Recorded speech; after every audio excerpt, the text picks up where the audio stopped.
निवेश, ठीक है। उपभोग, मांग एक इम्पॉर्टेंट वेरिएबल था, उसके बाद है आपका निवेश। तो निवेश का अर्थ जो जनरली अगर आप हमारे बोलचाल की भाषा में सुनते हैं तो कहते हैं ना कि हमने निवेश किया है, वहाँ पे हमने इन्वेस्टमेंट कर दिया है। तो साधारणतया जो हम लोग वर्ड निवेश इस्तेमाल करते हैं वो जैसे कोई म्यूचुअल फंड में इन्वेस्ट पैसे लगा दिए, या फिर कोई LIC की पॉलिसी ख़रीद लिए, या सिंपली कोई जीवन बीमा ले लिए, तो हम कहते हैं कि हमने अपना पैसा इसमें लगा दिया, हमने इन्वेस्टमेंट कर दिया है।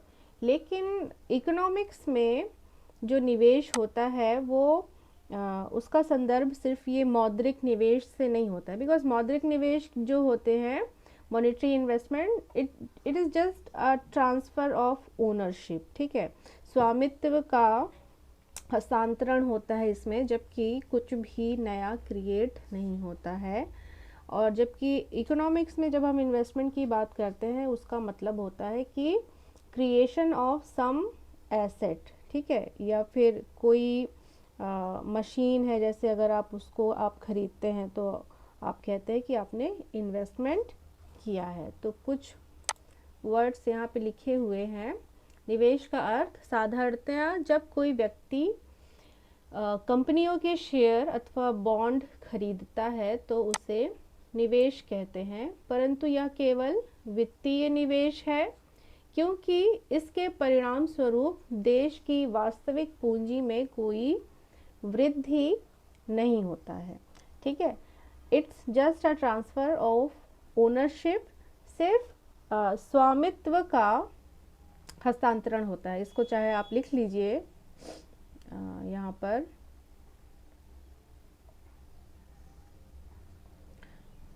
इसके बाद नीचे क्या लिखा है, जबकि समष्टि अर्थशास्त्र में हमारा तात्पर्य वास्तविक निवेश से है, ठीक है। वास्तविक निवेश उसे कहते हैं जिससे वास्तविक पूंजी में वृद्धि होती है। क्लियर है दोनों में डिफरेंस?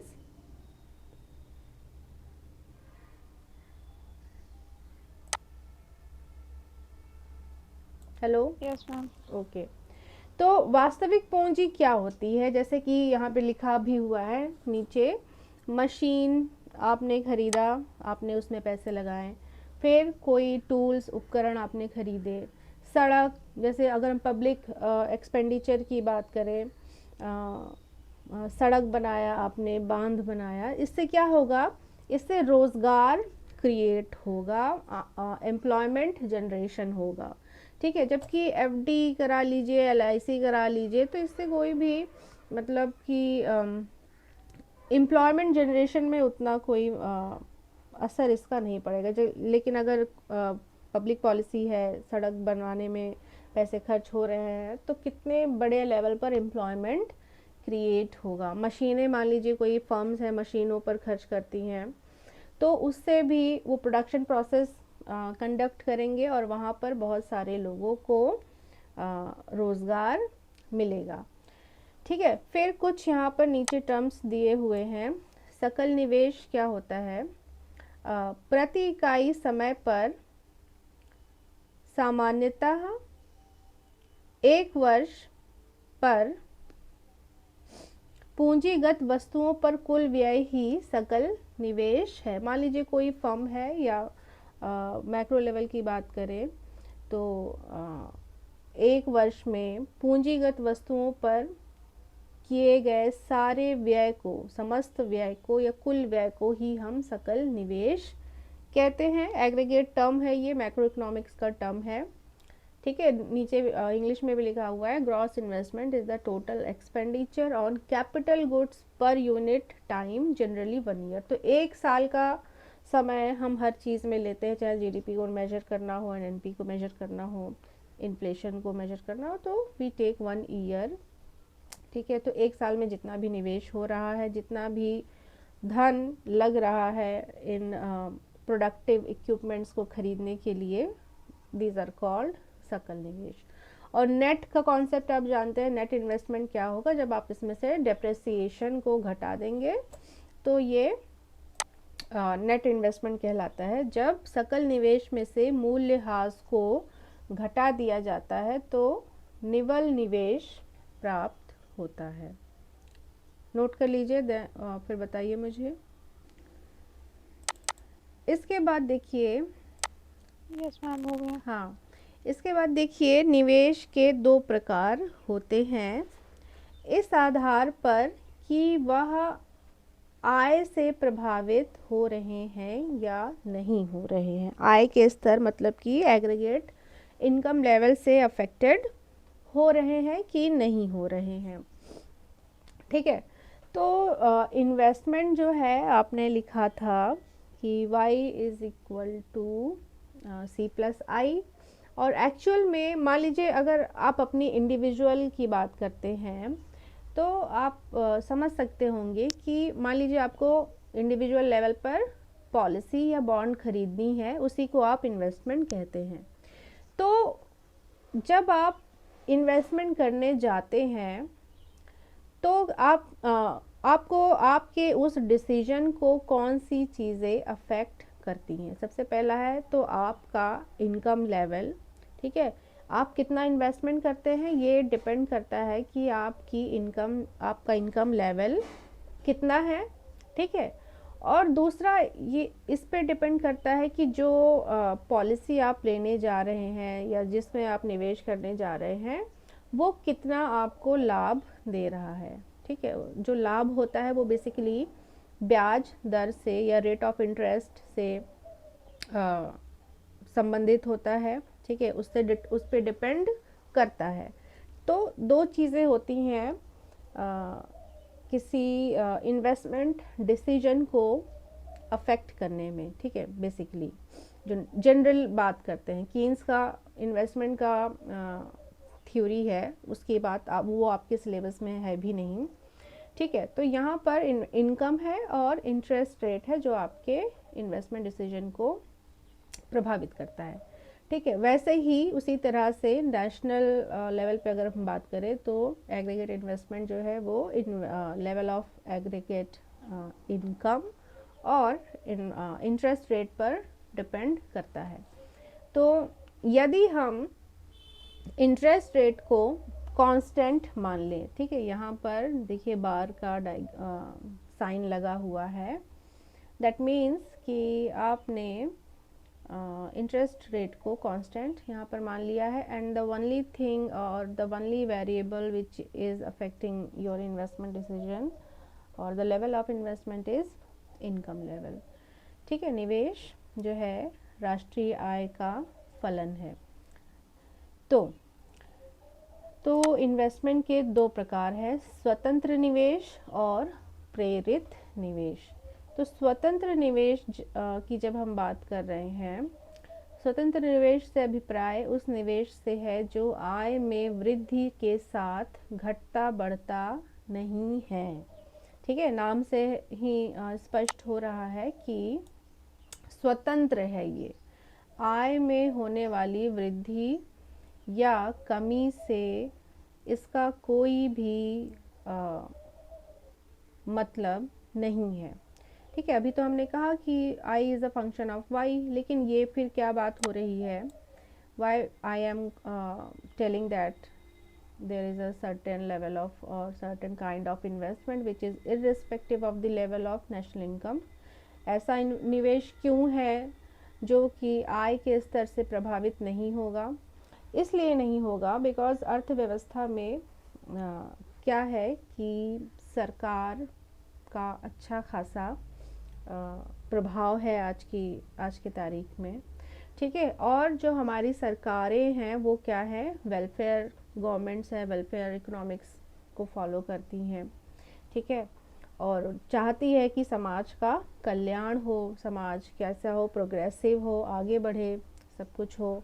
ठीक है, तो सरकार जो है ये डिसाइड करती है या इस वेलफेयर कंटेंट को जारी रखने के लिए सरकार कुछ ऐसे इन्वेस्टमेंट लेती है जो कि राष्ट्र के आय के स्तर पर निर्भर नहीं करती है, या जो हम एक साल की बात कर रहे थे ना, तो उस ईयर के इनकम के लेवल पर डिपेंड नहीं करती है, बल्कि ऐसा जो निवेश होता है, स्वतंत्र निवेश जो होता है, वो राष्ट्र के हित में या उसके कल्याण को दृष्टि में रख के इसका फैसला लिया जाता है।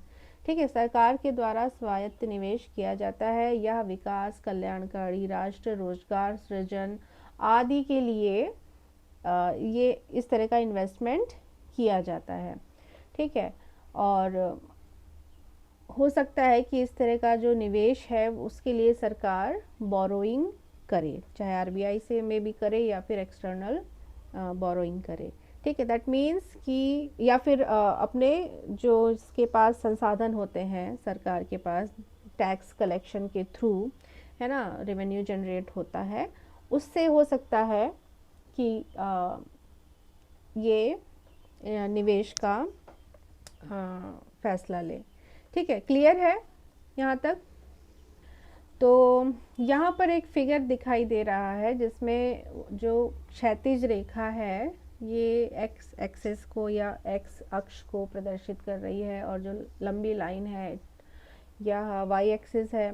तो वाई एक्सिस पे इन्वेस्टमेंट शो हो रहा है, निवेश प्रदर्शित हो रहा है, जबकि एक्स एक्सिस पे इनकम लेवल शो किया जा रहा है। और एक हमें एकदम से क्षैतिज लाइन, एक और क्षैतिज लाइन दिखाई दे रही है। This line is showing the autonomous investment, या जो रेखा है या स्वतंत्र निवेश को प्रदर्शित कर रही है। ओ ए लेवल ऐसा इन्वेस्टमेंट का स्तर है जो कि आय के किसी भी स्तर से प्रभावित नहीं हो रहा है। आय का चाहे जो भी स्तर हो उस पर्टिकुलर ईयर में, इन्वेस्टमेंट या जो ऑटोनोमस इन्वेस्टमेंट है उसमें कोई भी परिवर्तन नहीं आएगा, वह एक समान रहेगी, जो कि ओ ए है। क्लियर?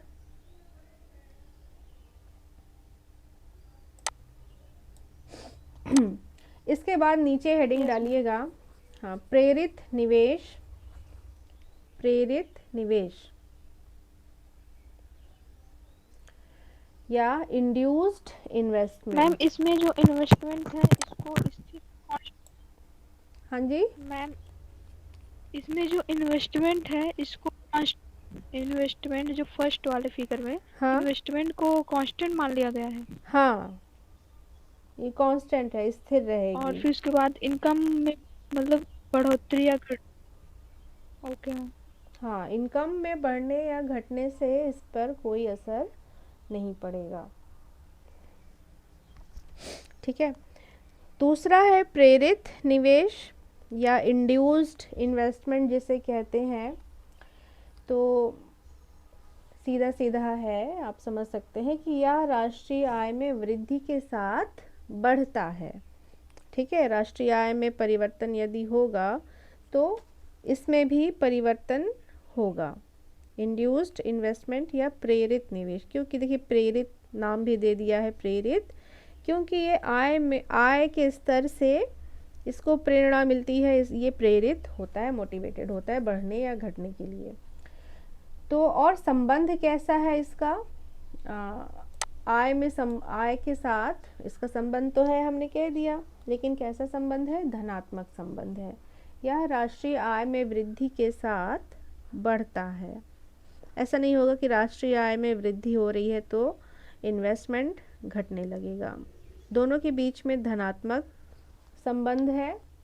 यदि राष्ट्रीय आय में वृद्धि हो रही है तो इस इंड्यूस्ड इन्वेस्टमेंट में भी वृद्धि होगी। और यहाँ पर जो वक्र है उसमें अगेन एक्स एक्सिस पे नेशनल इनकम और वाई एक्सिस पे इन्वेस्टमेंट लेवल लिया गया है। और ये जो रेखा है ये कैसा है? इसका स्लोप धनात्मक है। ठीक है, और ये जो लाइन है ये थोड़ा सा यहाँ एक्स एक्सिस के थोड़ा सा इस तरफ से स्टार्ट होगा। ठीक है, मतलब कि अगर हम इसको बढ़ाएंगे तो ये कहीं ना कहीं एक्स एक्सिस को काटता हुआ आगे जाएगा, जो कि ये दिखाता है कि इनिशियल इनकम लेवल पर हम तुरंत से इन्वेस्टमेंट कर देना स्टार्ट नहीं कर देते हैं। या हम इस लायक नहीं होते हैं कि तुरंत तुरंत इन्वेस्टमेंट निवेश कर सकें। बिकॉज़ आप फिर अगेन अगर आप इंडिविजुअल लेवल पर देखें तो जब आपकी इनकम लेवल जो है वो बहुत ही मिनिमम होगी, मिनिमलिस्टिक होगी, यहाँ पर कहीं पर होगी, तब तो आप उसको वो सारा तो कंजम्पशन में ही खर्च हो जाएगा। आपकी जो बेसिक ज़रूरतें हैं वही पूरी हो पाएंगी सिर्फ, और आप उसमें से कुछ भी सेव नहीं कर पाएंगे। और सेव नहीं कर पाएंगे तो फिर निवेश का सवाल नहीं है। आप जानते हैं कि सेविंग से ही आप निवेश को फंड करते हैं। तो इस वजह से ये जो इंड्यूस्ड इन्वेस्टमेंट है ये कहीं यहाँ से शुरू होती है। ठीक है।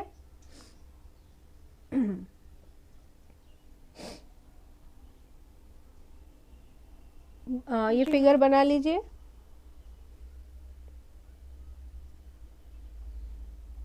ऊपर वाला बनाया है?